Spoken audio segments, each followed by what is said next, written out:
We were always called Manhattanville or Hamilton Heights or Sugar Hill. But we started calling it West Harlem, and we were elected as Democratic district leaders. And we started a club called West Harlem Independent Democrats. And the first issue that was brought to us was getting people jobs at a new sewage treatment plant that was about to open. And then once the plant began operating a few months later, we then realized that it was a huge environmental problem in this community. So we started an 8-year organizing campaign. The first year as district leaders, we convened people and we did a lot of research, so what's coming out of the plant, how do these particular pollutants impact health. And as a result, we said, well, we're doing all this convening and meeting, we need to start an organization. And so we started West Harlem Environmental Action in March 1988, and we then began holding the city accountable through monthly meetings. The environmental movement was starting, like 1970, right? But it was a very white movement. It was a movement focused on federal legislation, Clean Air Act, Clean Water Act, wildlife preservation.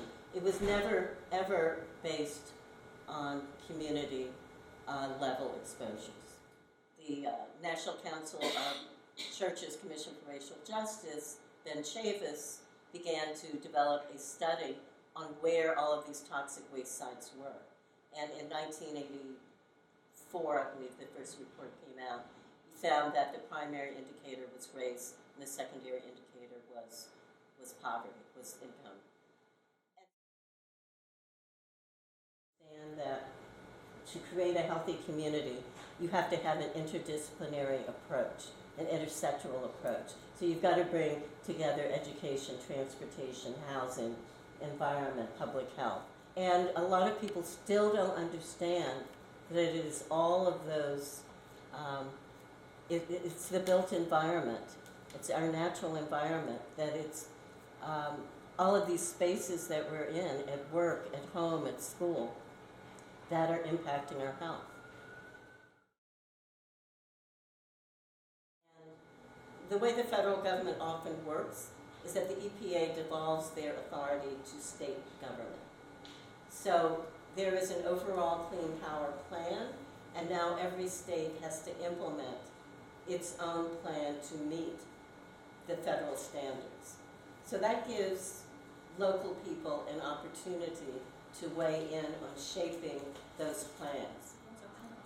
I'm wondering if you have any sense of what might be the next crisis, like the next flood, and what could be done to prevent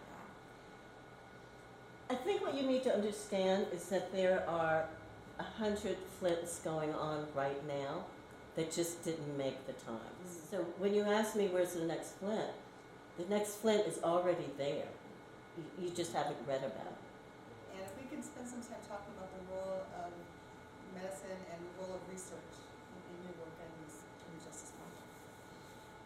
I think certainly being able to develop evidence-based campaigns based on research and based on data collected in this community, not in California, not in Australia, but right here, has really given our campaigns a very high level of credibility. We have, I think, 4 community working groups focused on energy security, emergency management planning, communications, and development of social hubs. And all of those work groups could certainly use expertise. A lot of these environmental issues are very large infrastructure investments, and so they are very difficult and complicated to address. When the city spent multi-millions for a new facility that was mandated by the Clean Water Act to clean up the Hudson River. So treatment plants there to clean up the river, but the unintended consequence is that it was creating a pollution. I don't think there can be real success in a community without strong advocacy. So my vision would be that every neighborhood had strong advocacy organization watching out for it.